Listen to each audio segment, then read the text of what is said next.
Good morning, members. Thank you for coming out between storms to audit and governance this morning. We've got a packed agenda, so let's get straight into it. First of all, do we have any apologies? No apologies, Chair. Thank you. Thank you. Second, then, late items to be introduced by the Chair. I have none. So that takes us straight into item number 3, which is declarations of interest. Do we have any? That's none. Thank you. Okay. Item number 4 then, the minutes of the meeting held on the 6th of December 2023. Move them. Just before we accept them, I believe we have an update on one of the items. Just a matter of interest, the item 4723, the thing about external audit, and this issue he raised about providing tax services for Derby Homes. I've looked it up in the Derby Homes accounts, and the cost of the audit fees of the Derby Home accounts for the years 1920 and for subsequent years are 22,000, 25,000, 32,000 and 35,000 for each year up till 22-23. The cost of tax services and other or non-audit services in each year is 1,000. 1,000, and that's a round figure, so it could well be less than 1,000.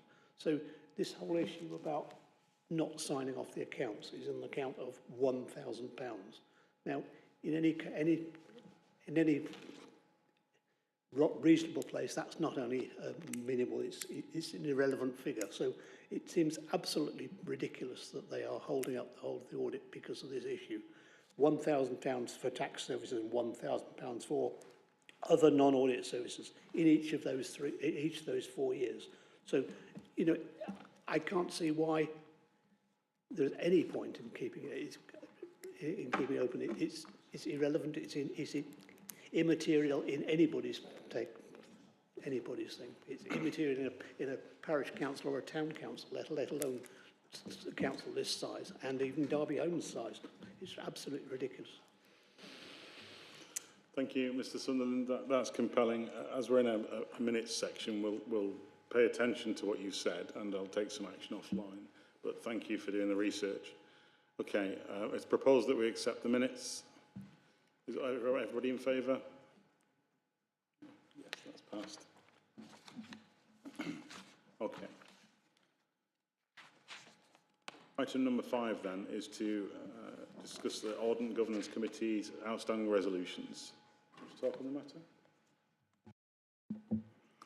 Thank you, Chair. There's nothing really I want to add to the comments that are in Appendix 1 to that report. I mean, they're pretty straightforward. The only thing I would highlight is the item from the 6th of December on page 4 that around the resolve to agree that services who do not respond to internal audit would automatically be invited to attend the next Audit and Governance Committee. What we decided to do in conjunction with yourself is to replicate what we did a couple of years ago with the then chair and Section 151 officer to send out an email to all service directors and heads of service to remind their managers as well to engage with internal audit, and if not, then they can expect a call to appear before Audit and Governance Committee. Thank you. Everybody's had a copy. Are there any questions or comments? Councillor Wright. Yeah, mine's in relation to the question on Section 106, and with the Levelling Up and Regeneration Act, now law that talks about potential changes to Section 106, I thought that action perhaps needed to be amended to actually give us a less of a look back in terms of how we've operated Section 106, although I'm still interested in that, but more of a look forward in terms of how the new Act will impact on the City Council and how we can maximise the benefits from it. So I would ask that action to be changed to be much a forward look. Thank you. Can that be accommodated? Sorry, Chair. If the committee are happy with that, then yeah, I can ask Paul Clark to bring something on that. Thank you. Okay, yeah, we'll take the question to Paul Clark. Thank you. Councillor Kerr. I note that the item about Alistair Hall has no named person against delivering that action, and I just think we may never get anybody to do that if we don't know who to chase. So who should we be looking to achieve that? Good point. Actions should have owners. Yeah. I think that Paul Simpson's leading on that particular project. Can we update the record to reflect that? Thank you. Any other questions or comments? Thank you, members. Okay, moving on then to item number 6, which is a presentation on the new financial management system, CIA. I'm taking this item. Just thought to introduce myself because I've not met a number of you. I'm Linda Innocent. I'm the Head of Financial Systems Transformation at the Council and the project manager for this project. So I think we're doing a double act, Dominic, so okay. So if you'd like to move on. So I just wanted to outline the original challenge, what the scope of the project was, what timelines we've worked to, what budget we were working with, the current risks and our current activities. And I've just left a small amount of time at the end for any questions you may have. So if you could move on. Councillors may be aware that we last implemented a new finance system back in 2007. We have done minimal development since the last major upgrade, which we undertook in 2012 prior to moving back into this building. There was a need to move to a more modern financial system. We had a number of workarounds, systems that were doing various things in the legacy situation, and we needed to be able to produce information so that key decisions could be made a lot easier without having to drill down for information. We needed to provide a positive user and stakeholder experience so that effectively the information that key stakeholders needed was available at the fingertips without them having to go and search for it. And we also needed to focus on delivering value-added activities as a result of this through business partnering, etc. So the scope of the project, sorry Dominic, was effectively around the procurement to pay piece of work, which was everything from placing a purchase order through to actually paying the third-party suppliers. The accounts receivable team around raising invoices and collecting cash from sundry debtors, not council tax, etc., but the sundry debtors. We also included the general ledger and effectively all the information that's required for reporting purpose, whether that's for the final accounts, for management information, and we also looked at how we were dealing with cash management as part of that exercise. The project covered the whole of the council, and we also included Derby Homes as our ALMO. They have a separate entity on the system. We also included those schools who we provide financial systems services to. So that's all of the maintained schools within the Derby City area. We didn't include the replacement of the HR payroll system or the tactical payment systems, but we have, as part of the project, had to include the interfaces from those systems into the financial management system. Move on. So we undertook a negotiated tendering exercise with various suppliers, and we whittled that down to the one that we awarded the contract to, and the contract was signed on the 3rd of February 22.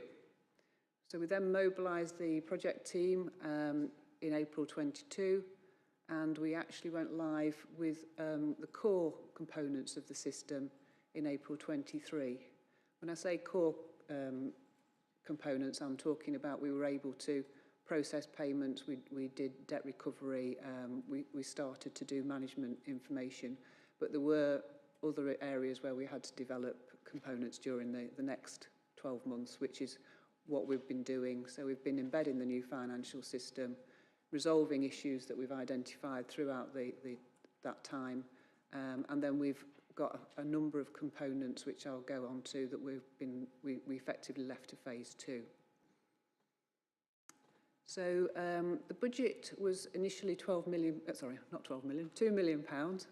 This was prior to us awarding the contract to Technology One, who provide us with a CIA solution. Once we'd awarded the contract, we were able to revise that forecast budget down to 1.7 million pounds. So the 0.3 million went back to the central pot. So we are still on target to spend 1.7 million pounds forecast budget, and we're not predicting any overspend on that. The initial business case set out that we would effectively be able to reduce the headcount by approximately 10 FTE, saving an annual revenue saving of approximately 300,000. Effectively, we've done that, but we've done that through other means because we've cut staff over that period of time anyway. So it's one of those difficult ones to say, has the system reduced the staff, or have we reduced the staff through the budget cuts that we've had to make over time? Okay, we have a number of risks remaining, well, 4 key ones. The first one I think you'll all be familiar with is the fact that we haven't signed off the audit of accounts for a couple of years. So we took the decision to retain the legacy system for a further 2 years in order to support the delivery of a positive outcome on that piece of work. Obviously, this is going to be our first year end, using CIA rather than the Oracle system, so it's a little bit of a step into the unknown. But we are providing training to the systems admin team. We are looking at how we support that and make sure that everything runs as smoothly as possible. In conjunction with the first risk, we have the historic data migration, so that once we're required to retain our financial information for 6 years, as you may be aware. So once we get into 2 years on, we will need to retain 4 years worth of data on the CIA system so that we can effectively support things like FOI requests, queries from suppliers, that sort of thing. So we are looking at how we do that and make sure that we've got the information correctly transferred over. So there's a piece of work around that ongoing at the moment. And the final risk is around transformational changes are not made when we move to business as usual. So we've been looking at resources and how we actually structure the teams to ensure that those transformational changes don't stop once the project is in business as usual. Okay. So our current activities, so we've done a couple of recent changes. Initially, we had schools' invoices being processed centrally within the council. This didn't really work and caused a number of issues both with suppliers and schools. So we took the decision in November to pilot a couple of schools. We had 2 pilot waves where schools were processing their own invoices, and at Christmas we moved all of the schools over onto that solution. So all of the schools now are processing their own invoices rather than it being done centrally. We've also, as I say, mentioned previously, we've let the contract for a 2-year extension on the legacy system, so we have that information. On the reporting side, we have been developing and we continue to develop a suite of reports to support the financial management of the organisation, and we are focusing at the moment on those required for year-end reporting, trial balance information to ease the whole process for year-end. We have developed a number of dashboards around the accounts payable and accounts receivable functions, but we do need to develop some further for the budget managers so that effectively that information is presented to them without them having to go looking for it, which was one of the original challenges. At the moment, we are working on loading the budgets into the system and utilising the inbuilt forecasting functionality, which historically was done off system. So we're working through that at the moment. And a late addition to the project was using purchase cards within the system rather than off system, and integrating and then interfaced it and those information onto the system. So we're currently testing that process to make sure that it does what we need it to do before we deploy that to live.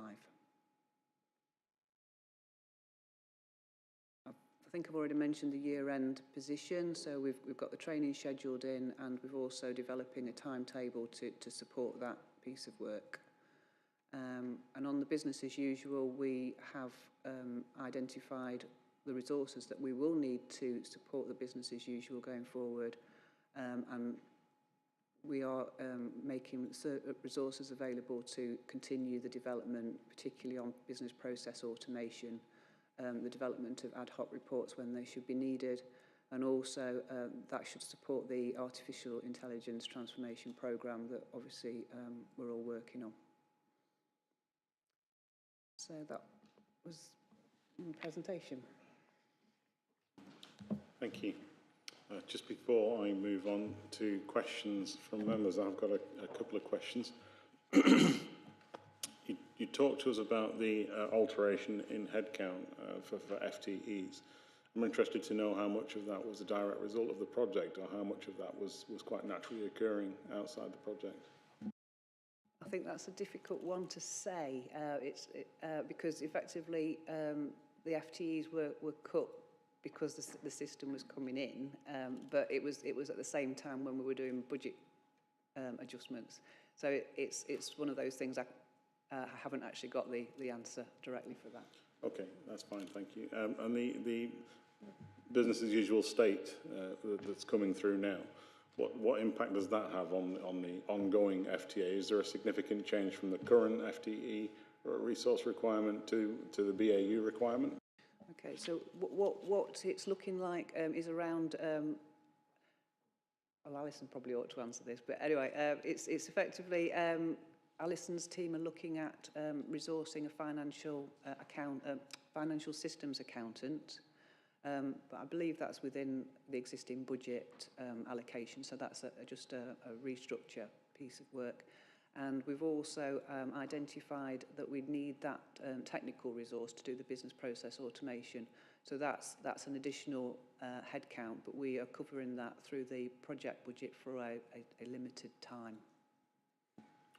Okay, that's interesting, because that was the next question, was the transformation and the implementation of AI solutions. Is that within the 1.7 million projection? It is, yes, yeah. Yes, thank you.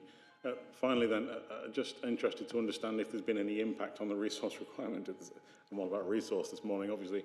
The resource requirement at the schools, now that they're taking care of their own reconciliations and payments. Well, effectively, they've gone back to the model that they used to work with prior to CIA being implemented. So they were always responsible for processing their own invoices on the legacy system. So it's in theory it should be no different. In practice, it's probably at the moment there's probably a bit of a blip in that they're getting trained up and they're getting familiar with the new system. But when that settles down, I wouldn't expect that there should be any impact on the schools. Okay, thank you. Councillor Wilson. Thank you, Chair. Just picking up the point about the invoicing, I was at a recent school governor meeting and they did mention that they were promised that obviously this system was going to do all the invoicing, but then suddenly, was it around Christmas, then they were told, you've got to do all your invoicing now. So obviously that's had an impact on their resources. But in terms of sort of the implementation of the system, is there how many issues are remaining unresolved, if there's any at all? We have an issues log, and currently I think it's running at about 40 to 50 items. Some of those relate to reports. A number of those relate to reports, but there are some residual outstanding issues that we need to still work through. Councillor Wright. Yeah, I'm just interested in the risk that you've got around transforming the way that we do business. And you mentioned that you were looking at business process re-engineering. I thought the re-engineering should become before you actually implement an ICT system. That would be my first question. And the second is, has it been transformative? Because with UK public sector IT projects, actually embedding that transformation is always the challenge, and getting business practices more efficient is always the one that, you know, is stickiest. So is it being transformative? Okay, so if I could take the first point. So we're not doing business process re-engineering, we're doing business process automation.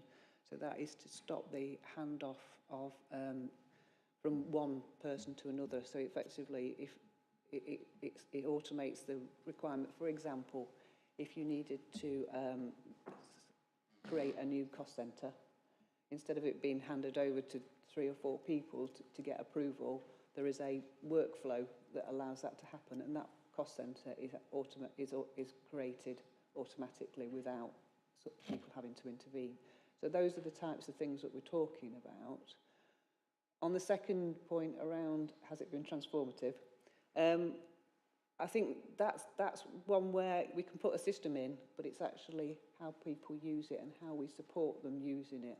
And I think that is the challenge that we probably still have, is that people are comfortable with their spreadsheets and all of those sorts of things, and it's making them, taking them on the journey with us. And we've taken a lot of colleagues on that journey, but there is still work to do.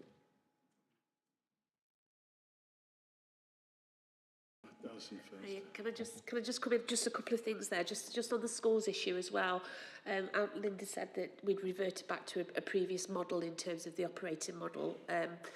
There were some challenges. When we initially set the project, we wanted schools to benefit from the efficiencies that we were realising from the project in terms of the automation that we'd been able to develop as part of the AP process, and I think that's probably one of the things that's been quite beneficial for us in terms of the AP automation, in terms of scanning invoices, matching against, and paying it all the way through the system. What it became evident though as we implemented that, so that was with the intention, but as we got into the project, we found that the school's operating model was very different to how we operated at the council. They didn't have set suppliers, they didn't have contracts, they often paid on invoices that we corporately wouldn't deem as correct, you know, VAT numbers, you know, all of those. They weren't scanning into the system properly. So we did have conversations with schools about them adopting the corporate operating model, but it was too challenging. So that was the reason that we reverted back. It was creating a problem. In terms of the transformation, as I said earlier, I think we've got pockets of stuff that we've done so far. I think the AP is really embedded, and I think that's working really well. If we think 12 months, not even 12 months into an implementation of a new finance system, our performance performance indicators are really good, so that's good. But as Linda said, it's the added value things that we didn't do in the old system. You know, the forecasting, the budgeting, the scenario planning, all of those. Budget managers having access to information, real-time information into dashboards. It's that bit that we've really got to make sure that we continue to develop to get the benefits from the system. Thank you. Thank you for the information. Councillor Kerr. Yeah, thank you. That actually flows quite nicely. And I'd say that, what do staff think of it? You know, obviously, there are some people who are using it more than others, and there will be continuing training. But is the general vibes good? Are people accepting it? Does it feel that it's helping, or does it still feel a bit of a challenge? You sort of. You can answer that one. Yeah, I can answer that. So I think we've got pockets of. I think it's different across different system interfaces depending on where they are in terms of the development. So I think generally people have found it really intuitive, and they're the comments that we've had back. It's really easy to authorise an invoice, for example. It's easy to set a requisition up. So I think it's intuitive. I think the frustrations that that there are in the system is mainly around reporting. So that's predominantly you know, access to some of the performance information that we're getting out of that, and that's the bit that we're continuing to develop, and that's the bit that we've invested the additional resource into the technical team to enable that to continue as we move into BAU. Thank you. And I encourage continued engagement with the user experience is a critical element of any new system or platform. And I encourage you to go external with that as well and talk to suppliers, get some feedback at some point. I understand the implementation has just happened, but at a point in time when you feel appropriate. Mr. Sunderland. Just a quick question. By the sound of things, it's a fairly flexible system in that you can add people in, you can take people out. So if you get some new schools, you can add them in. If you get some schools that go off somewhere else, you can take them out. Is it reasonably flexible from that point of view? And is it just small scale stuff, or if Derby Homes, I don't know, let's say you sold Derby Homes. Sorry, I didn't really mean that. Sorry, Lucy. So you can do fairly fundamental stuff, can you, with the system? It's fairly flexible from that point of view. Yes, it is. We, as you say, we could end schools and we could start a new school. We'd spin that up fairly quickly, put new users on the system. I'll probably explain around Blackpool have implemented at the same time as us the same system, and they have got 5 companies, whereas we've only got 2. Yeah. So you can see that it is possible to add entities if we needed to. So. You know, I don't know our example. Possibly, you know, if the fire service decided they wanted us to do something like that, we could accommodate that. Yes. So presumably, from what you say, obviously, you say Blackpool have got it. So this is a common system other people use. So it's going to be supported by the suppliers from future if there's nuclear updates on a regular basis. That's right. We get regular updates. There is effectively 2 major updates a year. We are required to stay on at least -2, so we'd have to take an update every year. But in the course of a year, there are updates which are called snapshots.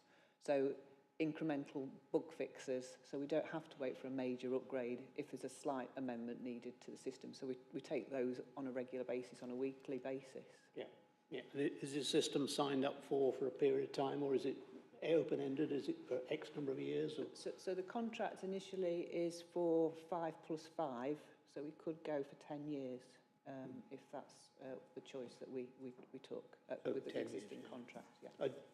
Did you said Blackpool? Have other people got it as well? Yes. So I was talking to Conway yesterday in Wales.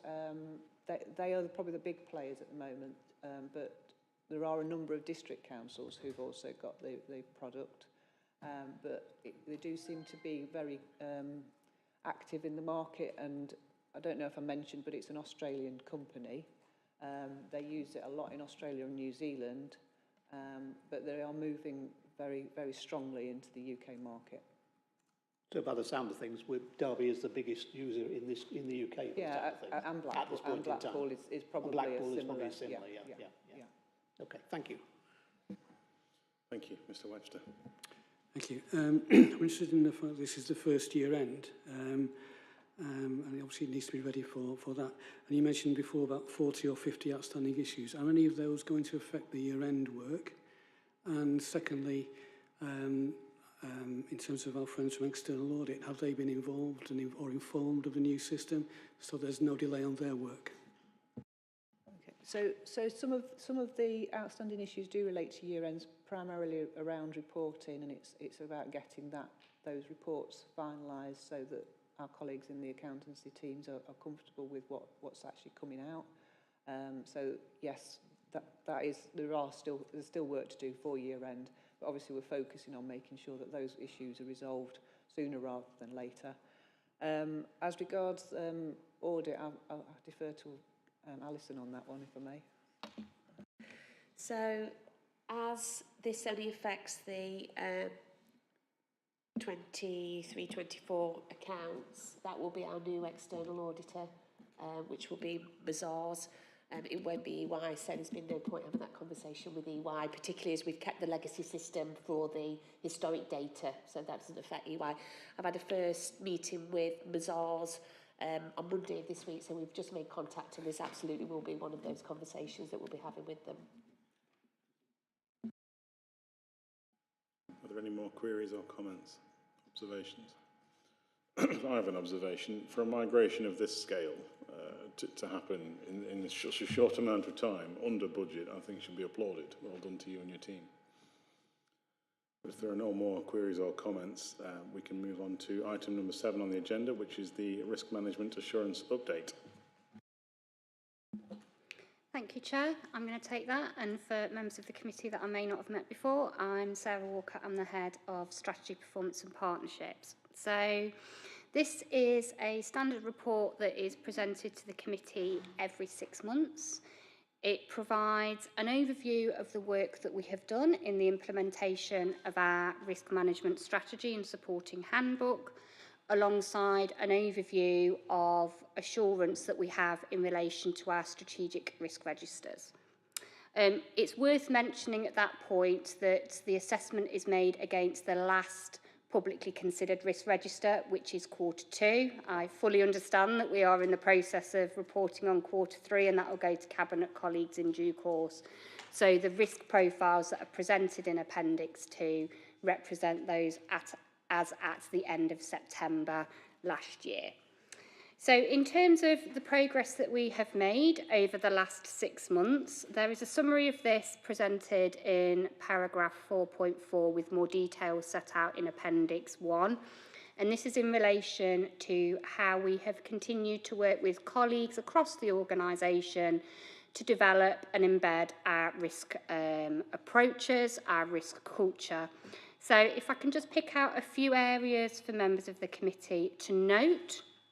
From my perspective, one of the key achievements over the last 6 months has been the execution of some risk management training sessions. This has been on the development plan for a number of reports, so I'm really pleased to be able to report that we have moved that forward. So we have hosted sessions with heads of service and managers, really well attended. We've had over 180 colleagues participate in that. We've had a session with our Cabinet colleagues, which has also included more deep dive assessments of risk appetite, which are continuing and will go forward. And we also hosted a session for councillors at the start of this year. We do have published risk appetite statements. What I would like to say at this point is they are under review. They were published last January when we updated the risk management strategy and handbook. So this is something that we are continually challenging ourselves on, recognising that the environment within which we are existing is incredibly dynamic. So we always have to be making sure that we are asking ourselves where we're willing to take risks, where we're seeking to take risks, and what the implications of that are in relation to our decision making. The other area to draw colleagues' attention to in relation to developments over the last year is how we are identifying risk. So we do have an established emerging risk log, which is circulated and accessible to heads of service and directors, and we have really seen positive engagement within this space over the last 6 months. We are getting increasing risks, potential risks, both as threats and opportunities, flagged through that mechanism, which is really giving, I think, greater level of assurance around the fact we are identifying the right areas and focusing on mitigating and controlling those that are going to have the greatest impact for the local authority. So there is a summary of each of the aspects of our risk framework within Appendix 1, with an overview of what is currently in place, what we've done over the last 6 months, and always what else we need to do, recognising that we can never stand still with this. There is always more work to do. And they will be the areas that we will evaluate when we come back to the committee with the updated report in the summer. Presented in Appendix 2 is an overview of our strategic risks, which looks at how we work with our colleagues to assure the adequacy and effectiveness of mitigations. So this includes regular monitoring of these risks. It can include deep dive risk assessments. So we have done a huge amount of work. The assurance team has done a huge amount of work over the last 6 months in relation to that. And you do have a summary of all the risks that have been subject to deep dive reviews in paragraph 4.10 of the covering report. And the appendix also identifies areas that have been subject to external scrutiny. This could be through an inspection or an assessment. It could be through the work of our internal audit colleagues, recognising that actually how we understand the effectiveness of how we are managing and responding to risk is multifaceted, and we are trying to evidence that within the document. More than happy to take any questions in relation to the content of the report. Thank you. Does anybody have any questions? Councillor Wright. Yeah, it's in relation to strategic risk 16, which, but more generally on financial risks at the current time, where we're, you know, we're under a lot of pressure, and certainly public statements both by the council and by the leader identifies this as probably the major risk that we've got at the moment. And it seems to me that strategic risk 16, you talked about emerging risks. This is one that we need to look at. Our inability to deliver against current revenue budget. It seems to me that risk is framed historically. I do recognise you say it's September, but even for September of last year, that risk had changed somewhat. So cost of living, certainly now less acute with wage growth, inflation on target, predicted falls of interest rate. The next one is inflation, that's falling, predicted to be target later on this year, and even potentially below that target. And also impact of COVID. I'm not quite sure what that means in today's environment in managing financial risk. I assume it's something around debt management or preparedness, but it's not. I'm not sure whether that's relevant. So what I would suggest is that we look at that and reframe it on, for example, the over-reliance on AI as part of our future budget process.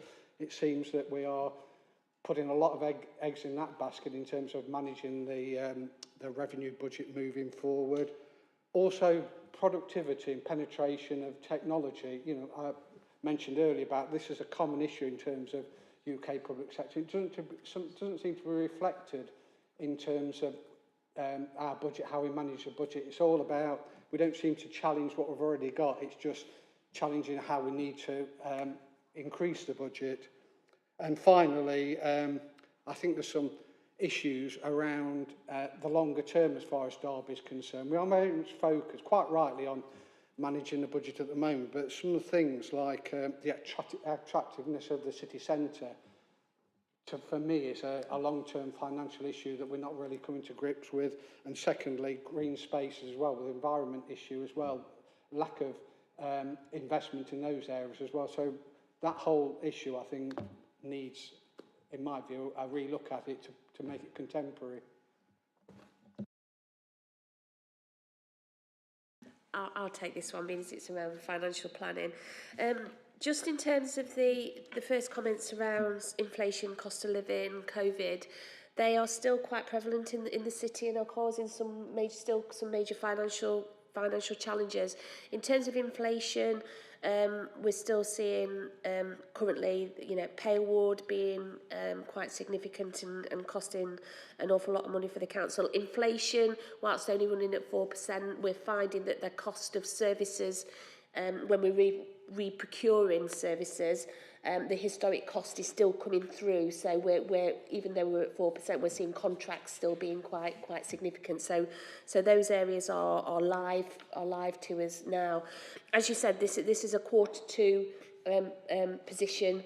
Some of the things you talked about sort of financial sustainability, some of the aspects around regeneration, they will all form sort of part of the council plan as we move into the new year, and our resourcing alongside that within the budget. But obviously, with the constraints that we've got no ability to you know, mend everything and invest in everything that we want to do.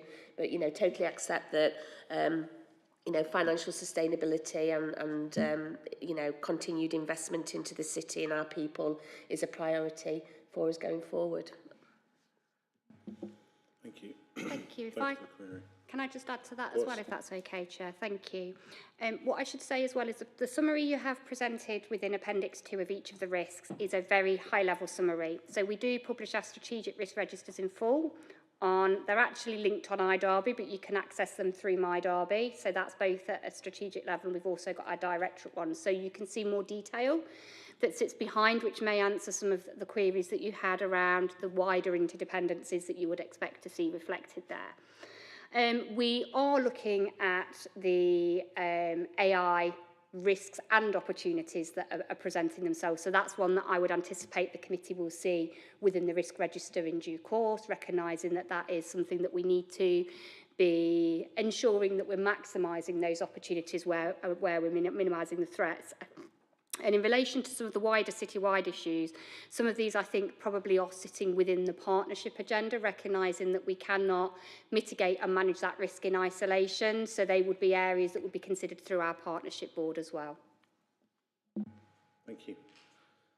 Mr. Dolman. Oh, thank you, Chair. Hi, Sarah. Yeah, a couple of questions. As quite a new independent member, one of the things I'm unsure of, and haven't really been able to sort of get the knowledge, is what we see here from risk management. Do we, in terms of how all this works with risk appetite, heat maps, risk registers, and what we see here. So one of the things I mentioned, it might be useful, I think, for new independent members, certainly for me, to get a session outside here with the head of risk, just to see how all this fits together. Because it's hard to sort of, when you don't know the jigsaw, it's hard to be able to provide that assurance that this is the right sort of stuff. So if that could be thought about, I'd really welcome that. And then a question of detail that probably then shows my ignorance. From looking at the risk SR8 in Appendix 2, I think that's where your commentary said there's been a major slippage. A couple of in terms of activities. Would it be helpful if in the detail, if you look at the detail, that major slippage doesn't really jump out at you? And if it wasn't for the commentary, you might not see it. So is there a way of perhaps highlighting in the report and then talking about what that slippage is and what's being done to mitigate it? Might be quite helpful. So just on that point, is there anything we need to know about that risk and what's gone wrong or what needs to be done to give us comfort? Thank you.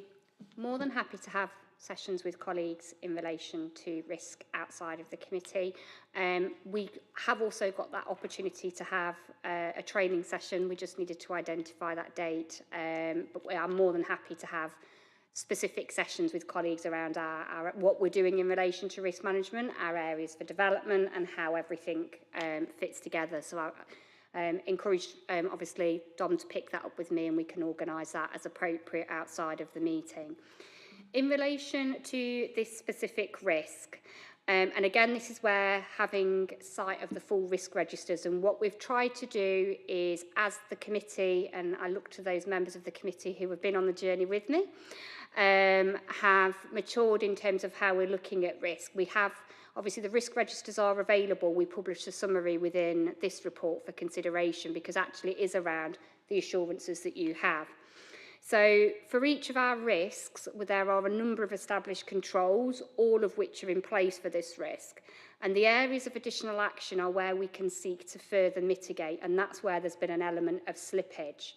So obviously in relation to that, so the review of the inventory. So I think further questions from the risk owner around the impact of that, if they are not answered within the risk registers, could be an opportunity for further exploration through the committee. I'm more than happy again to reflect any points on how we identify and reflect on that in the covering report as well going forward. Okay, no, that's helpful, thank you. And I will accept any offer of training, so thank you. Just with the score of 12, again, it's ignorance. Is that your score of the latent risk, the residual risk, or where you want the risk to end up after all the actions have been taken? Does that make sense? Because if it stays at 12, there's no point in doing them. So is that 12 we're trying to reduce that down by doing these extra things? I guess that's part of the journey that I'm on to try and understand how all this comes together. Yeah, so that is the risk, the current risk level, and this is a risk. So within our registers, we identify for each of our risks how we are responding to that, recognising that in some instances we might be tolerating the risk. If we're looking at opportunity risks, we might be seeking to maximise or take that risk. So this is a risk that we are seeking to treat. And within the registers, that's why we're identifying the additional controls and the additional actions so that we can try and reduce that score down. There are some risks within the strategic risk register that I think we are tolerating and recognising that the actions we are taking, even if we are identifying additional mitigations, are supporting us within that space. So a good example of that would be the cybersecurity risk, where there is only so much influence that we can have within our control, but there's absolutely more detail within the risk registers. So I think a session to go through what's within the registers. I can ensure that the link sent out to colleagues after this meeting, so you don't have to go hunting around for it on iDerby, and then further discussions around that. But the risks that are presented within this report are the levels that were as at the end of September. So we're either seeking to reduce those through the mitigations that we're taking, or we're accepting that we are tolerating them and trying to, as much as possible, mitigate within our control. Okay, thank you. Might just be useful having another column then with the colour and score where you're aiming for. That, just as a thought, that's quite useful from my perspective. Thank you, Sarah. Thank you, and thank you for the various things agreed to during that discussion. Councillor Kett. Thank you. And one of the things I was going to suggest is that link to the further detail, and maybe if there's a link to public documents that could go into future reports as well, so that we can do that background more easily. And I am, I think, probably the only member of the committee who's been on the whole of this risk journey, and certainly it has changed. And when we started the journey, I didn't know we were coming to this. I don't know if anybody knew they were coming to this.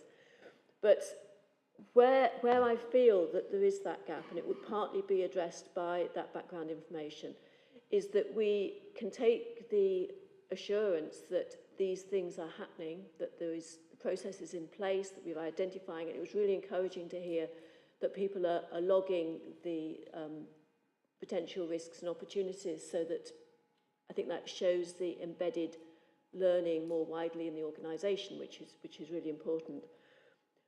But it's not just the process that we need to be following, but it's also ensuring that the outcomes really are making a difference. And I'm not sure that this it assures on the process. I'm not sure it assures on the reality of life. And maybe having the extra column in would do something towards that.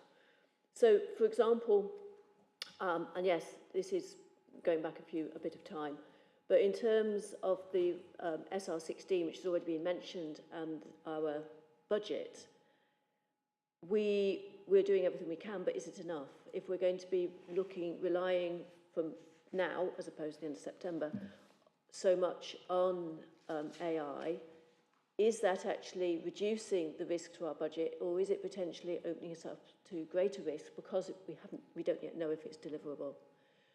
And that sort of tension within this, we're following the process, but I'm not sure it pulls out all those tensions.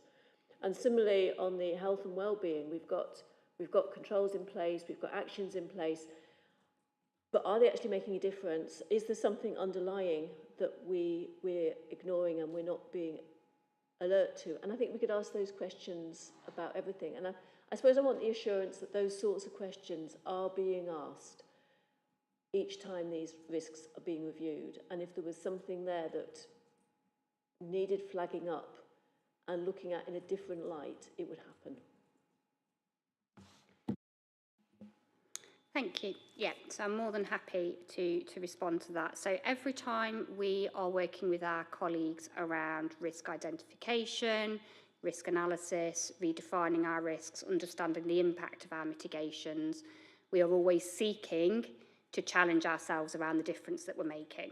So in the areas where you will see that a risk score, the current risk score hasn't changed, we will have those conversations at least on a 6-monthly basis, recognising that this isn't about a process, this is about a process that is supporting us to make a difference to the city, to deliver efficient, effective value for money services that are appropriately compliant. So we pick that up as part of all of our deep dive review activity, and those activities are considered through our corporate risk management group. So that's not just the perspective of the assurance team and the risk owner, it's a much wider forum of colleagues to ensure that we're getting that holistic view in terms of understanding the impact of our risk framework. The other thing to mention in terms of the wider difference that it's making, we do have integrated reporting to Cabinet at the end of each quarter. So our reports from a performance perspective present an overview not just of our strategic risks, but of the progress we're making in the delivery of our council plan objectives, and also the impact that all of this is having in relation to our performance outcomes. And that can both be from an internal compliance system perspective, but also an outcome and outputs perspective as well. So that's where you'll find a more detailed analysis and overview, but I can provide assurance that all of that is within my service. So we absolutely ask those questions and join the dots together and try and understand and provide assurance that this is making a difference. It's not to say there's not more work to do. Working within performance and improvement, there's absolutely more that we can do, and I will reflect on how we can articulate that as part of the risk assurance reports. But yes, we do that as part of our business as usual. We also consider on a quarterly basis emerging risk indicators that may have come out of our performance framework. So that is not just in relation to what our colleagues may identify, it's what Insight is telling us more broadly. And we have updates from a number of professionals to ensure we're capturing that and are challenging ourselves through different perspectives. This isn't just about the execution of a process, it is about a process that is in place to deliver a particular purpose. Thank you. Mr. Sunderland. Sarah, just a couple of things. Opportunities was mentioned in passing, but there's not much in there on opportunities. Whether you've not identified any, I don't know. But is there anything in the area of sold services, that sort of thing? Some investment would presumably needed to expend that, because quite clearly you're not going to sell services unless you're going to make something on the whole deal. That's one point. In terms of other risks which aren't mentioned in there, it's just something that's occurred to me personally, and I've not discussed it with anybody. I do school appeals and various things like that. Quite clearly there's a big issue about lack of school places in certain parts of the city, and this strikes me as being a quite a big, large risk which is coming around to the city schools, because you've not only got a large number of people within the city, you've got a large number of people moving into properties, particularly in the west and the west side of the city, who are actually in the county, whom the developers say to them, well, your nearest school is so-and-so, but it's not actually your normal area school. So the people are expecting to come to city schools, and the pressure on city schools from their own our own population and population from the county area is enormous. And it strikes me as an issue of a risk here, where you're going to end up with schools having too many people because there's nowhere else to put them, and not investing. There's all sorts of issues around that. It strikes me as being quite a large risk, which I can't see in here. Maybe it's somewhere else and at a slightly different level, but just something that occurred to me personally. But. Thank you. So in terms of the opportunities, I can assure you that within our risk registers, we encourage our colleagues to think both from a worst case and best case scenario. So even in those where we've classified a risk as a threat, we are still trying to seek to maximise any opportunities that may come through our controls and mitigations. And that certainly you will see on the horizon that reflected more within the registers. We did have previous opportunity risks that have since become threats, which I think is unfortunate, a reflection of where we are and recognising the broader impacts. In terms of the sold services and school appeals, they will be within risks pertaining to the services. They haven't been escalated to a strategic level. What I would say, however, is that from a specialist provision that is represented within the risk register, so that's from those placements for children with special educational needs and disabilities and appropriated high needs. That's where we're seeing our most significant strategic risk as an authority, and that is reflected within the register. But yes, obviously this is reflecting those risks that are considered to be, at a point in time, the most significant for the organisation. So it won't reflect everything, but happy to take away any areas, but I'd recommend that colleagues speak to the relevant heads of service in those supporting areas. Thank you. Are there any more questions or comments? Okay, thank you. Well, that takes us on then to Eric, can I just ask a question? Yes, of course. Yeah, it's just, it's where do we go as a committee? And this is probably, you know, Lucy might be, with her experiences, better to answer this. But we've had a couple of suggestions. You know, Philip's just made one. I've made one around, and it's been debated, but we've not come to any sort of resolution. Lucy's issue about how do we translate these risks, understand that they're actually making an impact with our residents. And I'm not quite sure in terms of, is this just lost in the discussions of audit committee, or because it doesn't really get picked up in the minutes, this sort of discussion, because we've not really decided anything. So my question to myself is, how are we making a difference in the committee? It's a good question. Funnily enough, we had some conversation around this this week, the officers and myself, and we are largely reliant on the people who come to committee to present their reports to take actions away, and reliant on them to feed back should they choose to do so. But it's within the scope of this committee, if you would like people to come back with an update, for us to ask for that.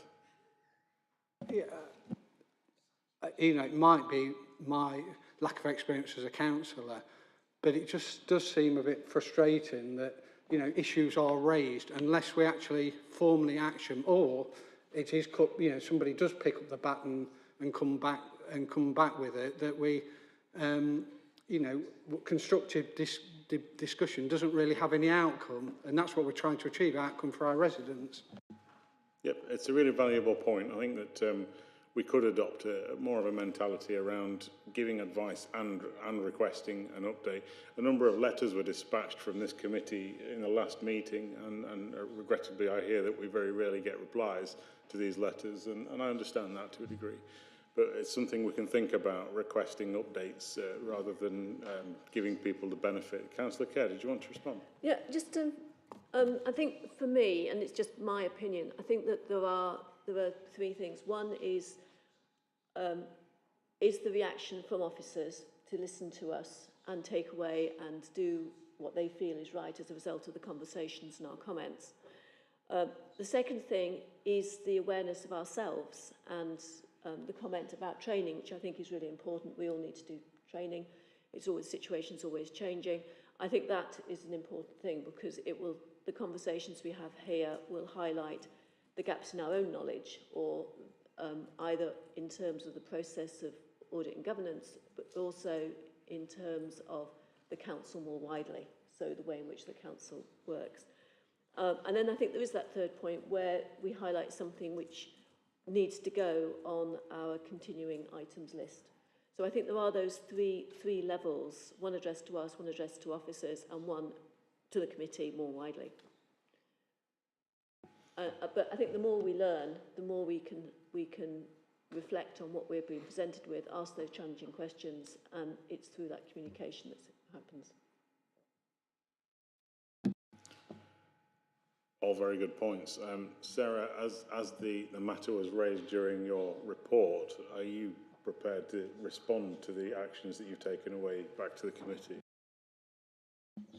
Thank you, Chair. Yes, so you'll see within the report that anything that we bring to the committee and say is an area of improvement, we will always bring back and close the loop on it. So I've got a colleague documenting the areas that are discussed, and you will see evidence of us closing the loop in the next report.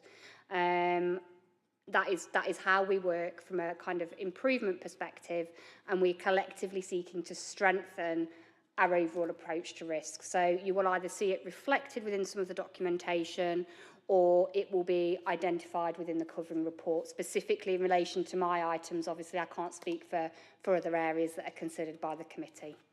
Thank you. And of course, yes, you can only talk for your own area. I think it's up to us then as a committee to keep in mind what we want to achieve by raising matters and whether we want that feedback in future. It's a very good point. Thank you both.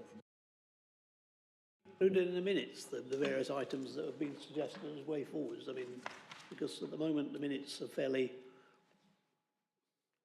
I'm not quite sure what the word is. Reason. Let's check with wide-ranging, not specific. Yeah, we can make sure that they're in the outstanding actions and recommendations at the start of the meeting. Yeah. Thanks. Thanks, everybody. Okay, Sarah, keep your seat. Moving on to number 8 of the agenda, that's the Programme Management Office update. Sarah, would you like to present on that? Thank you, Chair. Yes, so this is an annual report that we present to the committee. So the next report after this one that you will see will be next January.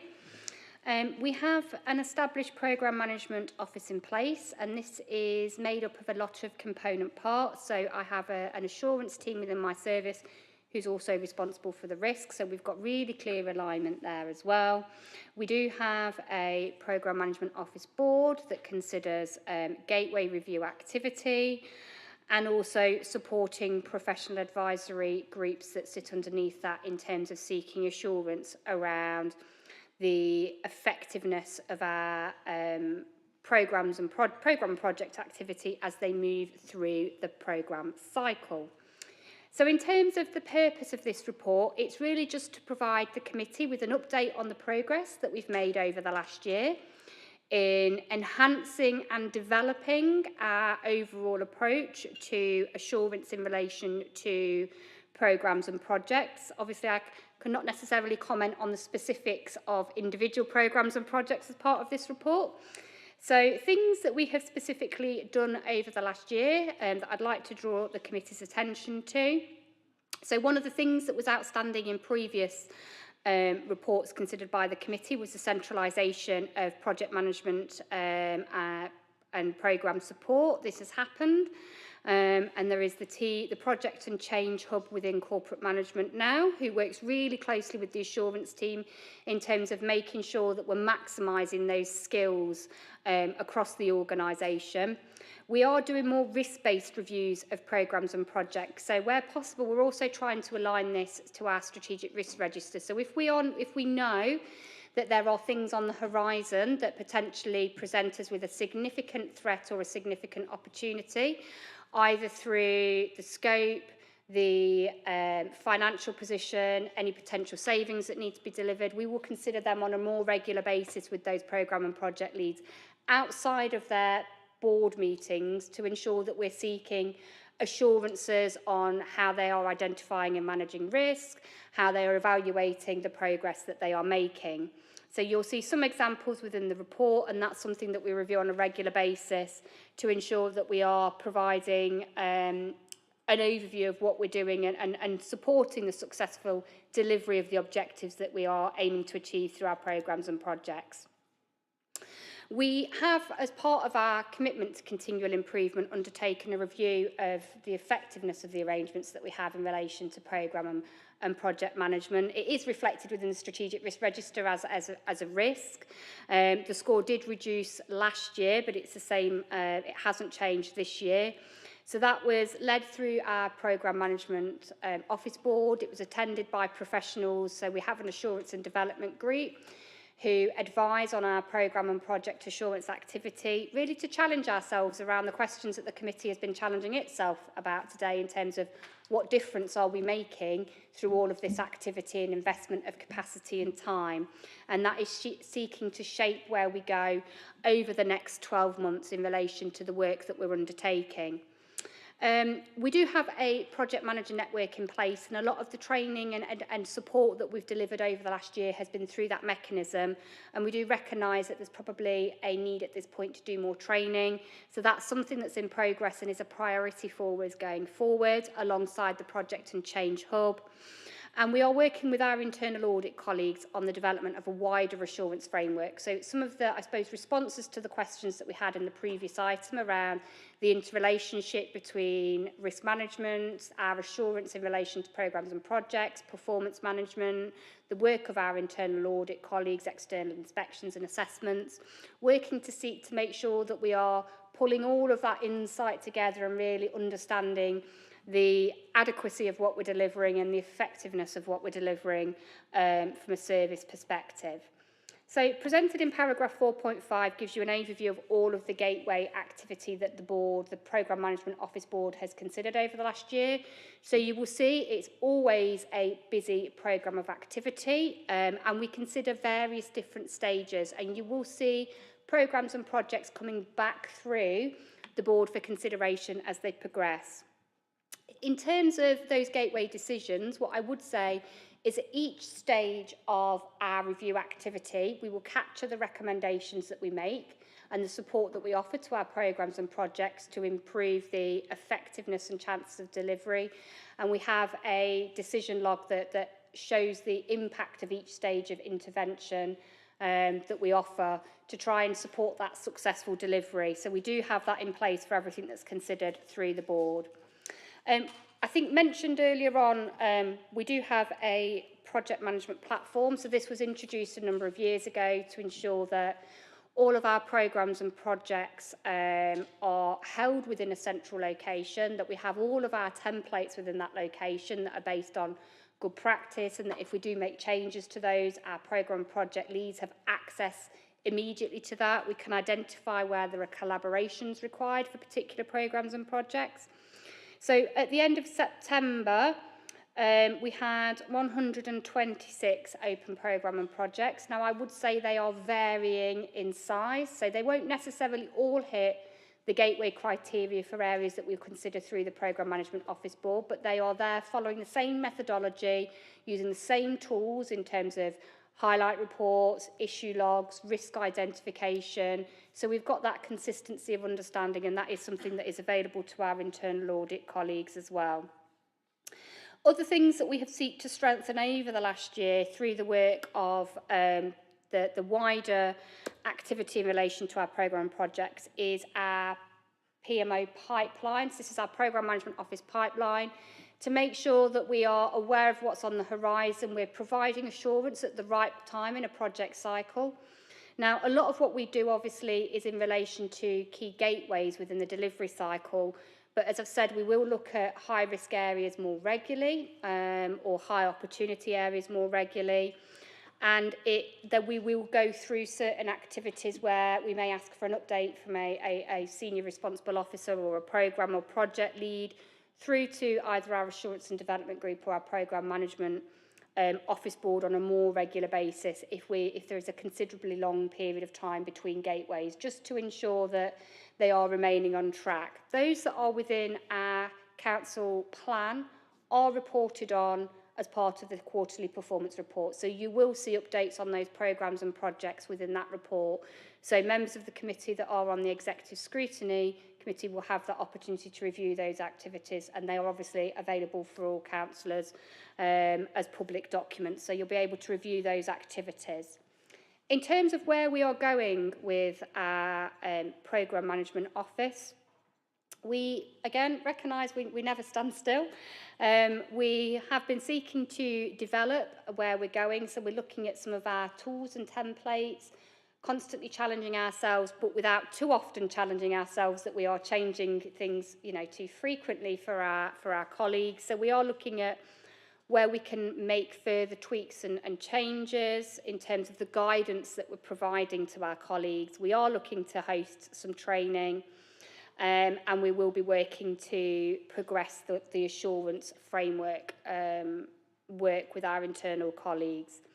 The other thing to note is that obviously there is increasing external review in relation to best value. So OFLOG, Office for Local Government, is in place. They did consult last year on a new best value criteria. They are now looking at performance measures, and there is a early warning indicator approach in place. So we have done a high-level assessment against what they consider to be good practice, what would be their, I suppose, their language, not mine, signs of failure of an organisation, recognising the context we're in is incredibly complex. Now, this is broader than just our programmes and projects, but that is another key tool that we're seeking to use to really challenge ourselves and challenge our colleagues around how effectively we're delivering against the commitments that we've made.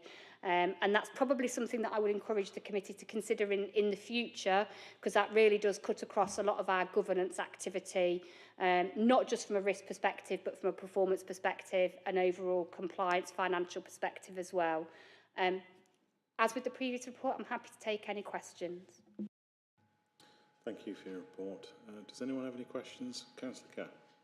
Yeah, thank you for this. And I think it's really important because some of these significant projects aren't getting a lot of publicity, and some of them, such as the Transforming Cities project, aren't managing to keep their public-facing website up to date, web pages up to date. And it's to know that the project is progressing is really important, but there is also, I think, an importance in, particularly when it's such a public-facing project, for people to be able to find out what's going on. So I don't know how that relates to, it's one small aspect of what is an enormous project. But from the point of view of visibility of what is happening, I think it's quite important, particularly on a project like that, much more so than on the financial project, for example. So I don't know how that fits in with this. It also concerns me a bit that some of the definitions, some of the really key things in the project are the things at the very front end, that if you haven't defined the project correctly in the first place, we won't have the outcomes that actually could be maximise something to be beneficial. I'll give two examples. One is in that Transforming Cities, because the whole of that project was consulted on, but is not really flowed forward into knowing what is happening, because that publicity is not there. So it's difficult to challenge whether or not we're maximising the right aspects, because the information is not there to be challenged. And on a very small part of that, which I think is part of the same project, we've got strategic bus routes being improved, which is absolutely great. But what is the definition of a strategic bus route? Because as a microcosm of this, I have a bus stop which has the same bus services as the ones that are deemed to be on the strategic route, but this one that is deemed to be on a strategic route because it's on a strategic highway is being given more attention than one that is actually on a distributor road into a residential area, but probably picks up more people because of its location. So we need definitions that are going to work, and if we haven't defined them correctly at the very start, we may not be delivering what we actually need to deliver at the end. So I want to know more about those project definitions and how we are sure that we're getting those right, because if we don't get them right, we won't get the outcomes we really want. Thank you for that question. In terms of, I suppose, oversight of some of the programmes and projects that we are delivering against, we do report on these as part of our performance monitoring, and this is both in relation to our delivery confidence, so how confident are we of delivering? If there has been a change of scope, what has that looked like? And we do, where possible, seek to absolutely align our communications with that. So there has been external communication around that, although I take that comment back and I'll speak to our colleagues around that, because I think certainly from the perspective of performance and assurance, we have worked quite considerably to strengthen that link. So you will see more alignment between what we're communicating externally. I can't comment on the specifics of obviously the website in relation to that project. In terms of the definitions, I think that's a really important point, and that is one of the things through the work that we do, both with the assurance team, with our colleagues through our assurance and development group, and subsequently members of the programme management office board to ensure that we are appropriately defining things at the earliest point, recognising that as you move through a gateway and move through a programme or a project, those definitions they will potentially change depending upon how you progress forward. So through the outline to the full business plan, through the outline business case through to the full business case, we will seek to challenge around those definitions, ensure strategic fit, and we will always be seeking to evaluate, so those highlight reports, how that progression is against scope. The benefits realisation is actually something that's very close to my own heart, leading on performance. So we are looking and working with the Project and Change Hub to ensure that we're tightening that up, and actually the Transforming Cities or Mobility Programme is a really good example of that. So within the next quarterly performance monitoring report, you will see a suite of performance measures that are seeking to evidence the impact of some of the projects that have been completed under that programme. Now, that for me is actually a real positive step in the direction that we are seeking to go, that we are capturing that information and reporting it through, being open and transparent about the difference we're making, so that then we can not just learn the lessons of the process, but also the difference it's made for the city. But that's an area that I think we will always seek to improve as we move forward. But I am aware of it, and we are working with our programme and project colleagues to ensure that we're closing the loop absolutely where we can, and that we're challenging ourselves. It's easier in some programmes and projects than others. Some outcomes are more tangible, but yes, that is something that we are seeking to capture and change. I can't comment on the definition of a strategic route because I'm not within that area and wouldn't feel equipped to do so. Thank you. Any more questions or comments? Councillor Kerr. Can I welcome that you feel that's the importance of getting that scope right? And I'm just wondering whether that we have built into that process sufficient member scrutiny. I'm not saying it probably doesn't need to come here. It may need to go to exec scrutiny or to one of the scrutiny boards, just to have that confidence at the right point, or they need to keep involved in that, particularly for some of these more public-facing projects and larger projects. Just as a thought to take away. There's also reference in this document to training happening for cabinet members, and it doesn't say anything about other councillors. And I would have thought that councillors who are going to be on audit and governance would also benefit from that training. And as we don't know who they're going to be, and we're getting towards the end of the municipal year, it probably ought to be open to all councillors. I'm happy to take both those away. Thank you. Thank you. All right then, members, if there are no more questions, we can move on to item number 9 on the agenda. Thank you, Sarah Watt, for your attendance and presentations. Item number 9 then is the Audit and Governance Committee self-assessment of effectiveness questionnaire. Richard, would you like to? I'll keep this one brief, Chair. We've been doing this annually now since 2017. One of the key issues as an audit committee, all audit committees should actually look at their own effectiveness and comment on that. There will be independent and external views on that. For example, myself and Alison, the Section 151 officer, we look at the way the Audit and Governance Committee operates. I'll make any references where I feel that it's not operating as it should do in my annual opinion report, which comes out in sort of June, July of each year. And then, of course, the truly independent view should come from external audit, but, I mean, they can only comment if they're actually at meetings.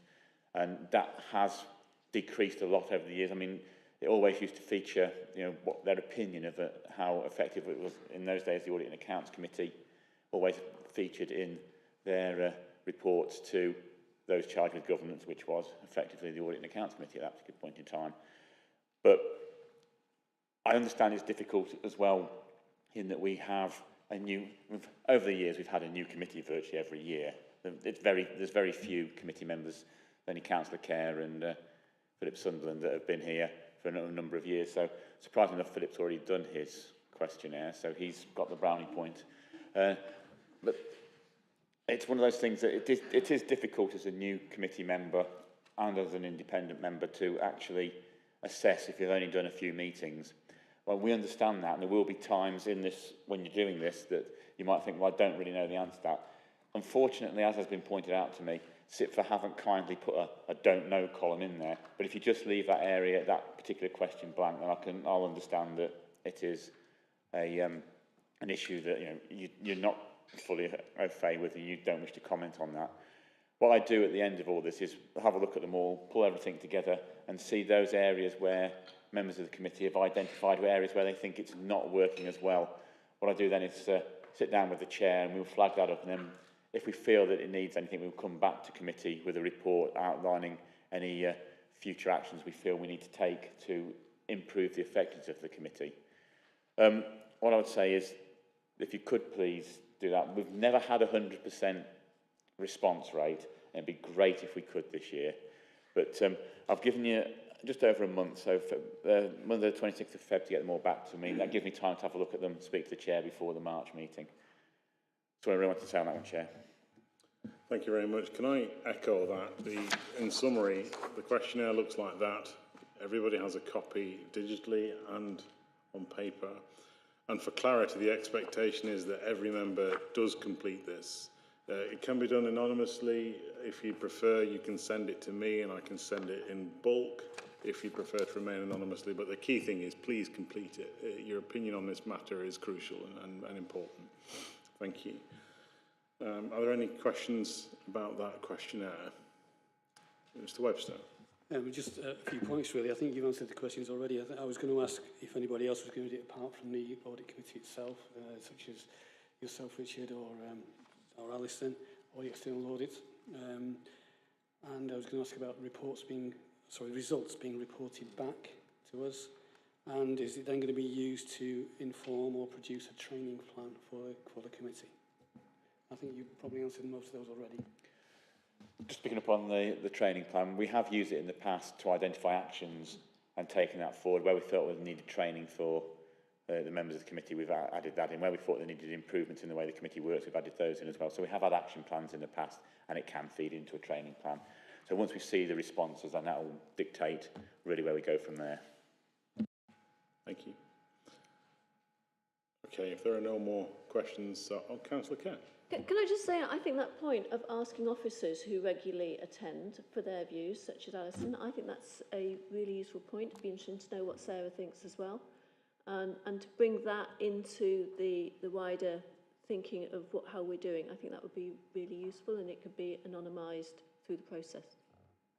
Can we include officers? Consider it done. Thank you. Okay, if there are no more questions, then we can move on to item number 10, which is our update from external audit.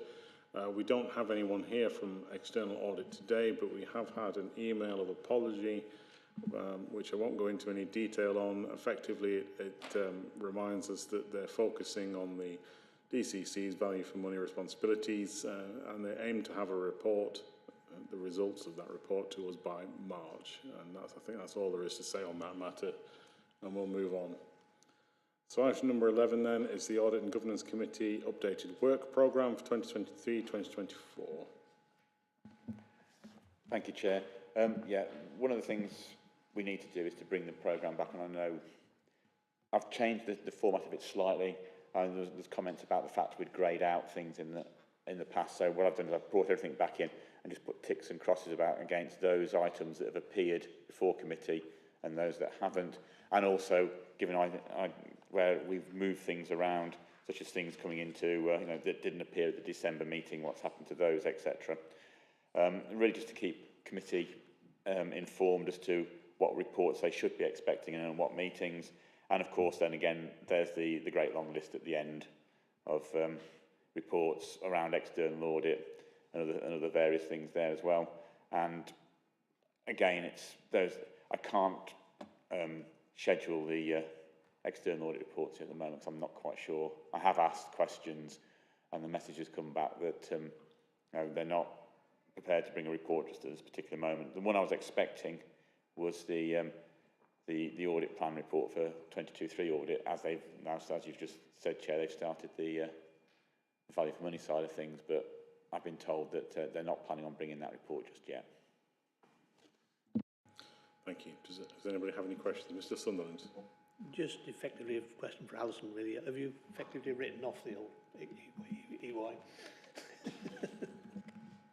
I think it's important to continue to invest relationships to an extent that we get the accounts to a place that we need to get them to. And just to update committee as well, it's probably the right time. I have had a meeting with Mazars, who are our new auditors for the 23-24 audit. I met with them on Monday. They came into the council house. It was a positive experience. It was quite enlightening, and it was how we expect relationships with external auditors to be. They have agreed to come to the March meeting, so they will be attending our next meeting here to give you a bit of an update as to their perspective of the world and what their plan is. But I will say that they are planning to audit the 23-24 accounts in October of this year. So that's absolutely brilliant news, and it was a good start to, I hope, a positive relationship, both with myself and hopefully with committee as well. Oh, exciting. That's fine. Presumably they can't sign off those accounts until the earlier ones have been signed off. We have had that conversation about where they get to. They have put additional resource into the plan for October to ensure that they can do any final assurance testing on the accounts if we were to have a disclosure, which is quite possible if EY don't complete their accounts. We could have a disclosure for one of those. Indeed, yeah. That's right. That's right. Yeah, but they have built that into the plan, acknowledging that could be an additional resource requirement. Just one other point. We've got the meetings dates, and I know the council here gives its meeting dates annually at the annual meeting. Is there any chance they could do their meeting dates a bit earlier and actually do it more than 1 year ahead? I know it's not an issue for there. I think it's only done once Well, a year. I know it's only done once a year. Is it too radical to ask them to change it and do it more than 1 year ahead, or is that now they're on a 4-year electoral cycle? Yeah, I think because the makeup of committees change at each AGM, they're only planned for 1 year in advance.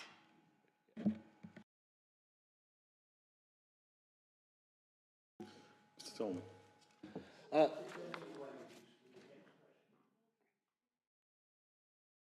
Thanks, Chair. Yeah, we didn't get a copy of this in December, the work programme. I just wonder whether we should get this every committee so we can keep a track on it. The reason I say that, and it's not being picky, but it's sort of a governance thing. When we last saw the report in October, we were due to get one of Richard's internal audit reports, updates on it. Now that's disappeared from the current month, and there's no tick or cross in it. So it's just be useful to have this more often so we can keep a proper track. And we're just with that in mind, putting Richard on the spot. If it was scheduled in October for a January committee, where's it disappeared to? The real reason is because I'd moved it forward to the October meeting because we hadn't got many reports going to the October meeting. And there's no point in bringing a progress report to the January one when we've had only one audit report released for Derby in that short period of time between between the December meeting and this meeting. Hence why I'm bringing more progress reports to the committee than I should be. I should be bringing quarterly. But because we've got more meetings, and that's another issue, is the number of meetings, and that's something that we do need to be looking at, in that we're having to move a lot of reports around, because certainly with people being exceptionally busy as well, they haven't always got the time to, hence why the waivers report has dropped back to the March meeting and things like that. It is fitting all those in. But yeah, I could have brought a progress report, but it would have been a lot of waste of time for the committee and my time to produce one for just one audit report that was released in that period. I think that's fine. I think the point I was trying to make was, if you only get this every quarter, and it's easier to put your ticks and crosses on and keep a track of what's moving if you get it regularly. That was my point. Otherwise, why have the ticks and crosses if they don't match up? There's nothing to stop it coming every time. It can be a standing item. So it sounds like it's available for every meeting, and yes, there are further conversations planned about meeting frequencies, watch this space, but it could be produced each month. I'm hearing, though, that the impact on resources is material, and that the amount of change on each report wouldn't be significant if it was done on a monthly frequency because of the pace of change in audit. Is that a fair summary? Sorry, it wasn't the audit report I should say could come monthly. It was this particular agenda, the updated committee work programme should come to every meeting. That's the point I was trying to make, Chair. Same points? Yeah, I mean, the work programme's available and can come to every meeting. Is there a significant impact on the resource? The work programme has no impact at all on resources. It's just a matter of just reviewing it and reproducing it. Are you prepared to do that on a monthly basis, if we ask? I can do that, yeah.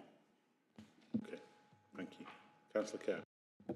Looking into next year's programme, whoever is on the committee next year, I think it would be useful to have a review on the implications of AI.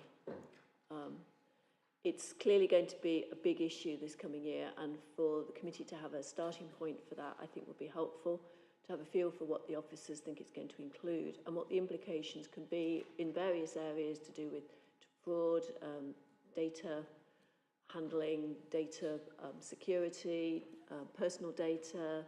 I think there's quite a lot of things there that we ought to have a heads up on. I don't think I know enough, but I think that we ought to be told.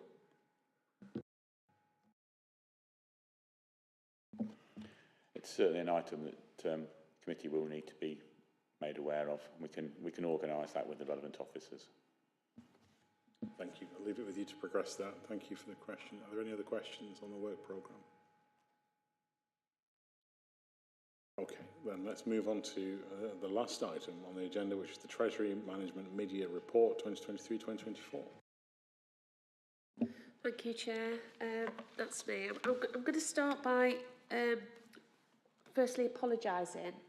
And that's because I think that whilst this is what we do, have done quite a lot with this committee, is produce the report. I don't think a technical report of this nature is appropriate for the committee. I think there are other ways we can absolutely deliver some of the key messages.